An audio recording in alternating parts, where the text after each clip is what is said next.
ಉತ್ತರ ಪೂರ್ವ ಭಾರತದ ಪರ್ವತಗಳು, ಹಿಮದಿಂದ ಹೊಳೆಯುವ ತುದಿಗಳು, ತಂಗಾಳಿಗೆ ನಡುಗುವ ಕಣಿವೆಗಳು, ಮೇಘಗಳನ್ನು ತನ್ನ ಮಡಿಲಲ್ಲಿ ಮೌನವಾಗಿ ಹೊತ್ತಿರುವ ಪ್ರಕೃತಿ.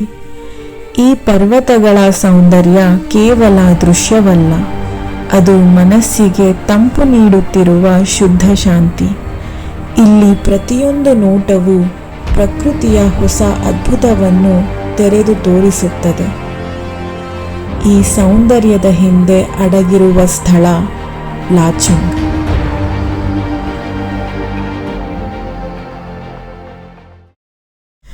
ಬೆಳ್ಳಂಬೆಳಗ್ಗೆ ಶುರುವಾಯಿತು ನನ್ನ ಪ್ರಯಾಣ ನಾರ್ತ್ ಸಿಕ್ಕಿಂ ಕಡೆಗೆ. ಈ 7 ಗಂಟೆಗಳ ಪ್ರಯಾಣ ಸುಲಭವಾದದ್ದಂತೂ ಅಲ್ಲ, ಆದರೆ ಅತಿ ಸುಂದರವಾದದ್ದಂತೂ ಹೌದು.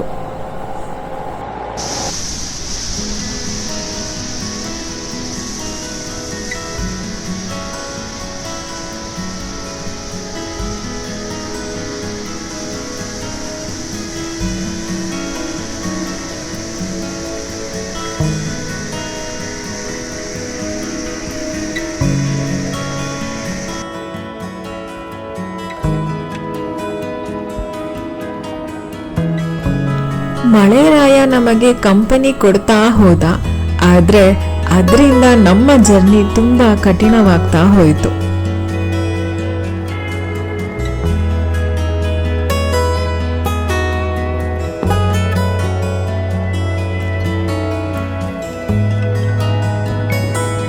ಸುತ್ತ ಮಂಜು ಕವಿದ ವಾತಾವರಣ ನೋಡೋಕ್ಕೆ ಮಾತ್ರ ತುಂಬಾ ಅದ್ಭುತವಾಗಿತ್ತು.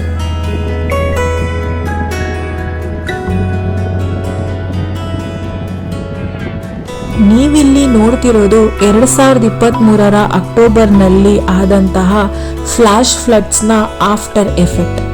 ಆ ಭೀಕರ ಪ್ರವಾಹದಿಂದ ಆದಂತಹ ಡ್ಯಾಮೇಜ್ ಇದು.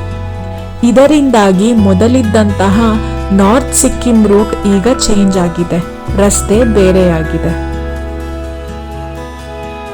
ಇಲ್ಲೆಲ್ಲ ಸಂಜೆ 4 ಗಂಟೆ ಆಗ್ತಿದ್ದಂತೆನೆ ಪೂರ್ತಿ ಕತ್ಲೆ ಆಗೋಗುತ್ತೆ. ಇನ್ನು ನಾವು ಈ ಕತ್ಲೆನಲ್ಲಿ ಹೋಮ್ ಸ್ಟೇ ಹೋಗಿ ರೀಚ್ ಆಗೋಷ್ಟರಲ್ಲಿ ಸಂಜೆ 7 ಗಂಟೆ ಆಯಿತು.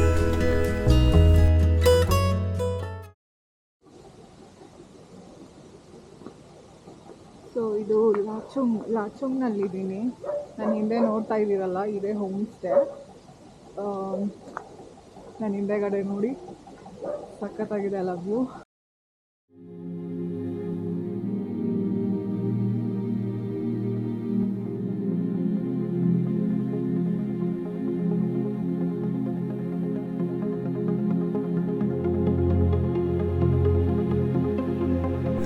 ನಾರ್ತ್ ಸಿಕ್ಕಿಂ ಹೋಗಬೇಕು ಅಂತಂದರೆ ನಾವು ಪರ್ಮಿಟ್ಸ್ನ ತಗೋಬೇಕು.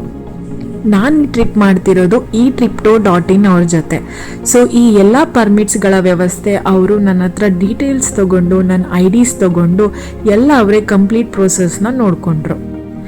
ಈ 2 nights 3 days ಪ್ಯಾಕೇಜ್ನಲ್ಲಿ ಕಂಪ್ಲೀಟ್ ಗ್ಯಾಂಗ್ಟಾಕಿಂದ ನಾರ್ತ್ ಸಿಕ್ಕಿಮಿಂದ ಗ್ಯಾಂಗ್ಟಾಕ್ವರೆಗೂ ಟ್ರಾನ್ಸ್ಪೋರ್ಟೇಷನ್ ಇನ್ಕ್ಲೂಡ್ ಇರುತ್ತೆ.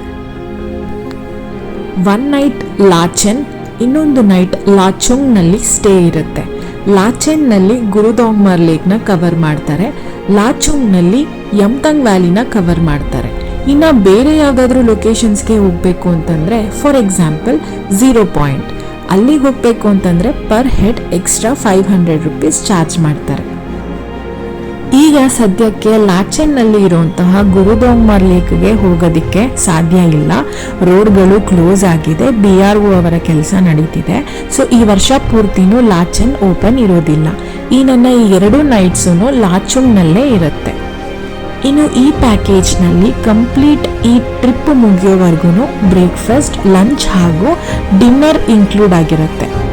ಅಲ್ಲದೆ ಇದು ಶೇರಿಂಗ್ ಬೇಸಿಸ್ ಆಗಿದ್ರೂ ಪ್ರತಿಯೊಬ್ಬರಿಗೂ ಸಪ್ರೇಟ್ ಆಗಿ ರೂಮ್ಸ್ನ ಪ್ರೊವೈಡ್ ಮಾಡ್ತಾರೆ. ಇಲ್ಲಿ ನಾವು ತುಂಬ ಲಕ್ಸುರಿ ಎಕ್ಸ್ಪೆಕ್ಟ್ ಮಾಡೋದು ತಪ್ಪು. ಯಾಕಂತಂದರೆ ಮೌಂಟೇನ್ ಲೈಫ್ ತುಂಬ ಸಿಂಪಲ್ ಆಗಿರುತ್ತೆ, ಹಾಗೆ ತುಂಬ ಕಷ್ಟಕರವಾಗಿರುತ್ತೆ. ಸೊ ಪ್ರತಿಯೊಂದೂ ಅವರು ಕೆಳಗಿಂದ ಅವರು ಫುಲ್ ಟ್ರಾನ್ಸ್ಪೋರ್ಟ್ ಮಾಡ್ಕೋಬೇಕಾಗುತ್ತೆ ಮೌಂಟೇನ್ಸ್ವರೆಗೂ. ಸೊ ಆದ್ದರಿಂದ ನಾವು ಇಲ್ಲಿ ತುಂಬ ಬೇಸಿಕ್ ಫೆಸಿಲಿಟೀಸ್ನ ಮಾತ್ರನೇ ಎಕ್ಸ್ಪೆಕ್ಟ್ ಮಾಡೋಕ್ಕೆ ಸಾಧ್ಯ. ಸೊ ಲಕ್ಸುರಿ ಎಕ್ಸ್ಪೆಕ್ಟೇಷನ್ ಇಟ್ಕೊಂಡು ಬರೋರಿಗೆ ಇಲ್ಲಿ ನಿಜವಾಗ್ಲೂ ವರ್ಕೌಟ್ ಆಗಲ್ಲ ಅಂತಲೇ ಹೇಳಬೇಕು.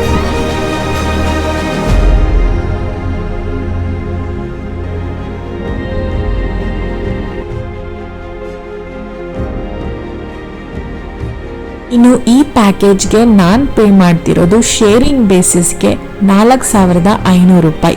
ಈ 4,500 ರೂಪಾಯಿಯಲ್ಲಿ ಟ್ರಾನ್ಸ್ಪೋರ್ಟೇಷನ್, 3 ಹೊತ್ತು ಫುಡ್ ಮತ್ತು ಅಕೊಮೊಡೇಷನ್ ಇನ್ಕ್ಲೂಡ್ ಆಗಿರುತ್ತೆ. ಇಲ್ಲ ನಿಮಗೆ ಶೇರಿಂಗ್ ಇಷ್ಟ ಇಲ್ಲ, ಪ್ರೈವೇಟ್ ಆಗಿ ಬೇಕು ಅಂತಂದರೆ ಪ್ರೈವೇಟ್ ವೆಹಿಕಲ್ನ ಕೂಡ ಅರೇಂಜ್ ಮಾಡ್ತಾರೆ, ಆದರೆ ಅದರ ಪ್ರೈಸಿಂಗ್ಸ್ ಎಲ್ಲ ಡಿಫ್ರೆಂಟ್ ಆಗಿರುತ್ತೆ. ಈ ಪ್ಯಾಕೇಜ್ನ ಕಂಪ್ಲೀಟ್ ಡೀಟೇಲ್ಸ್ನ ನಾನು ಡಿಸ್ಕ್ರಿಪ್ಷನಲ್ಲಿ ಕೊಟ್ಟಿರ್ತೀನಿ, ನೋಡೋದನ್ನು ಮರಿಬೇಡಿ.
ಯಮ್ತಾಂಗ್ ವ್ಯಾಲಿ. ಇಲ್ಲಿಂದ ನೆಕ್ಸ್ಟು 0 ಪಾಯಿಂಟ್ ಹೋಗಬೇಕು. ಸೊ ಅಲ್ಲಿ ಬಂದು ತುಂಬ ಆಲ್ಟಿಟ್ಯೂಡ್ ಹೈ ಇರೋದ್ರಿಂದ ಸ್ವಲ್ಪ ಇಲ್ಲಿ ಅಕ್ಲಿಮಟೈಸೇಷನ್ ಮಾಡಿಕೊಂಡು ಸ್ವಲ್ಪ ಅಡ್ಜಸ್ಟ್ ಆಗಬೇಕಲ್ಲ ನಮಗೆ ಕೋಲ್ಡ್ಗೆ. ಮತ್ತು ಇಲ್ಲಿ ಏರು ತುಂಬ ಆಕ್ಸಿಜನ್ ತುಂಬ ತಿನ್ನಾಗಿರುತ್ತೆ. ಸೊ ಅದಕ್ಕೆ ನಮ್ಮ ಬಾಡಿ ಅಡ್ಜಸ್ಟ್ ಆಗಬೇಕು. ಸೊ ಅದಕ್ಕೋಸ್ಕರ ಸ್ವಲ್ಪ ಹೊತ್ತಿಗೆ ಟೈಮ್ ಸ್ಪೆಂಡ್ ಮಾಡ್ಬೋದು. ನೋಡ್ಬೋದು ಇದು ಯಮ್ತಂಗ್ ವ್ಯಾಲಿ, ಅಲ್ಲಿ ನೀರು ಹರಿತಾ ಇದೆ, ತೀಸ್ತಾ ರಿವರು. ಸೊ ನಿಜವಾಗ್ಲೂ ತುಂಬ ಬ್ಯೂಟಿಫುಲ್ ಆಗಿದೆ ನೋಡೋಕ್ಕೆ ಮಾತ್ರ. ಆ ಕಡೆ ಅಂತೂ ಪೂರ್ತಿ ಬೆಟ್ಟಗಳು, ಅದ್ರ ಮೇಲೆ ಸ್ನೋ ಬಿದ್ದಿರೋದಕ್ಕೆ ಚಾಕ್ಲೇಟ್ ಥರ ಇದೆ. ನನಗೆ ಒಂಥರ ಕೆಳಗಡೆ ಫುಲ್ ಕಾಫಿ ಕಲರ್, ಮೇಲ್ಗಡೆ ಐಸು, ಸೂಪರಾಗಿ ಕಾಣಿಸ್ತಾ ಇದೆ. ನಿಜವಾಗ್ಲೂ ಸಿಕ್ಕಾಪಟ್ಟೆ ಬ್ಯೂಟಿಫುಲ್ ಆಗಿದೆ. ನಿನ್ನೆವರೆಗೂ ಫುಲ್ಲು ಸ್ವಲ್ಪ ವೆದರ್ ಚೆನ್ನಾಗಿರಲಿಲ್ಲ, ಮಳೆ ಬರ್ತಿತ್ತು, ಫುಲ್ಲು ಫಾಗಿ, ಸ್ನೋಫಾಲ್ ಆಗ್ತಿತ್ತು ತುಂಬಾ. ಯಮ್ತಂಗ್ ವ್ಯಾಲಿ ಪೂರ್ತಿ ಸ್ನೋಫಾಲ್ ಆಗಿ ಹೋಗಿತ್ತಂತೆ. ನಮ್ಮ ಲಕ್ ಇವತ್ತು ಫುಲ್ ಸನ್ನಿ ಇದೆ, ಆರಾಮಾಗಿ ಎಕ್ಸ್ಪ್ಲೋರ್ ಮಾಡ್ಬೋದು. ಏನು ನಮ್ಮ ಪ್ಲ್ಯಾನ್ಸ್ ಏನು ಹಾಳಾಗೋದಿಲ್ಲ, ಫ್ಲಾಪ್ ಆಗೋದಿಲ್ಲ. ನೋಡ್ಬೋದು, ಸೋ ಬ್ಯೂಟಿಫುಲ್ ಅಲ್ಲ?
ಫುಲ್ಲು ಸ್ನೋ ಇರೋ ಕಾರಣದಿಂದ ರೋಡ್ ಮೇಲೆಲ್ಲ ಸ್ನೋ ಬಂದಿದೆ ಅಂತ ಬಿಡ್ತಾ ಇಲ್ಲ ಹೋಗೋಕ್ಕೆ ಆ್ಯಕ್ಚುಯಲ್ 0 ಪಾಯಿಂಟ್ಗೆ. ಸೊ ಅಲ್ಲಿಂದ ಒಂದು 3 ಕಿಲೋಮೀಟ್ರ್ ಹಿಂದಕ್ಕೆ ಸ್ಟಾಪ್ ಮಾಡಿದ್ದಾರೆ. ಇಲ್ಲಿಂದನೂ ವ್ಯೂ ಚೆನ್ನಾಗಿದೆ, ಬಟ್ ಏನೂ ಮಾಡೋಕ್ಕಾಗಲ್ಲ, ಒಂದೊಂದು ಸಲ ವೆದರ್ ಸಪೋರ್ಟ್ ಮಾಡಲ್ಲ. So it's okay. ನಮಗಂತೂ ತುಂಬ ಪ್ರಾಬ್ಲಮ್ ಆಯಿತು. ಜೀಪು ತುಂಬ ಪ್ರಾಬ್ಲಮ್ ಕೊಡ್ತು. ಯಮ್ತಂಗ್ ವ್ಯಾಲಿಯಿಂದ ಸ್ವಲ್ಪ ಮುಂದೆ ಬಂದಿದ ತಕ್ಷಣ ಸ್ವಲ್ಪ ಬ್ಯಾಟ್ರಿನಲ್ಲಿ ಪ್ರಾಬ್ಲಮ್ ಆಗಿ ಹೊಗೆ ಬರೋಕ್ಕೆ ಶುರುವಾಗಿ, ಏನು ಅನ್ಕೋಬೇಡಿ, ಸ್ವಲ್ಪ ತೊದಲ್ತಾ ಇದ್ದೀನಿ ಚಳಿಗೆ. ಆಮೇಲೆ ಮತ್ತೆ ಸ್ವಲ್ಪ ಅಲ್ಲೇ ಮೆಕ್ಯಾನಿಕ್ ಅವ್ರನ್ನ ಸ್ವಲ್ಪ ಕರೆಸಿ ಫಿಕ್ಸ್ ಮಾಡಿಸಿ ಮೇಲೆ ಬರೋಷ್ಟೊತ್ತಿಗೆ ನಮಗೆ ಒಂದು 12 ಕಾಲ್ ಆಗೋಯಿತು. It's okay. ಬಟ್ ಇದೇ ಲಾಸ್ಟ್ ಸ್ಪಾಟ್ ಬಿಡ್ತಾ ಇರೋದು. ಇನ್ನು ಇಲ್ಲಿಂದ ಒಂದು ½ ಆನ್ ಅವರ್ ದೂರದಲ್ಲಿ ಆ್ಯಕ್ಚುಯಲ್ 0 ಪಾಯಿಂಟ್ ಇರೋದು. ಅಲ್ಲಿಂದ ಮುಂದೆ ಇನ್ನೂ ಒಂದು ಲೇಕ್ ಇದೆ, ಸಂಗಲ್ಫ್ ಲೇಕ್ ಅಂತ. ಸೊ ಅದು ಕೂಡ ಈ ನಡುವೆ ಟೂರಿಸ್ಟಿಗೆ ಓಪನ್ ಮಾಡಿದರು, ಬಟ್ ಏನೂ ಮಾಡೋಕ್ಕಾಗೋದಿಲ್ಲ, ಕ್ಲೋಸ್ ಆಗಿದೆ. ಸೊ ಇಟ್ಸ್ ಓಕೆ, ಅಡ್ಜಸ್ಟ್ ಮಾಡ್ಕೊಳ್ಳೋಣ. ಹೆಂಗೂ ನೆಕ್ಸ್ಟ್ ಟೈಮ್ ನಾನು ಇನ್ನೊಂದು ಸಲ ಬಂದೇ ಬರ್ತೀನಿ ಸಿಕ್ಕಿಮ್ಗೆ, ಬಿಕಾಸ್ ಲಾಚೆನ್ ಹೋಗಬೇಕಿತ್ತು, ಗುರುದೊಂಗರ್ ಲೇಕ್ಗೆ ಹೋಗೋಕ್ಕಾಗಲಿಲ್ಲ. ಇಟ್ಸ್ ಓಕೆ, ನೆಕ್ಸ್ಟ್ ಟೈಮ್ ಪಕ್ಕ ಬಂದಾಗ ಆ್ಯಕ್ಚುಯಲ್ 0 ಪಾಯಿಂಟ್, ಸಂಗಲ್ಫ್ ಲೇಕ್, ಲಾಚೆನ್ ಎಲ್ಲ ಹೋಗೋ ಥರ, ಆ ಥರ ವೆದರ್ ಇರೋ ಥರ ಪ್ಲ್ಯಾನ್ ಮಾಡ್ಕೊಂಡು ಬರೋಣ. ಆ್ಯಕ್ಚುಲಿ ವೆದರ್ ಚೆನ್ನಾಗಿತ್ತು, 2 ದಿನ ಮುಂಚೆ ಸ್ಪಾಯ್ಲ್ ಆಯಿತು, ಏನು ಮಾಡೋಕ್ಕಾಗಲ್ಲ. ಇಟ್ಸ್ ಓಕೆ, ಆಗುತ್ತೆ. ಟ್ರಾವೆಲ್ ಮಾಡೋವಾಗ ಎಲ್ಲದಕ್ಕೂ ರೆಡಿ ಇರಬೇಕು.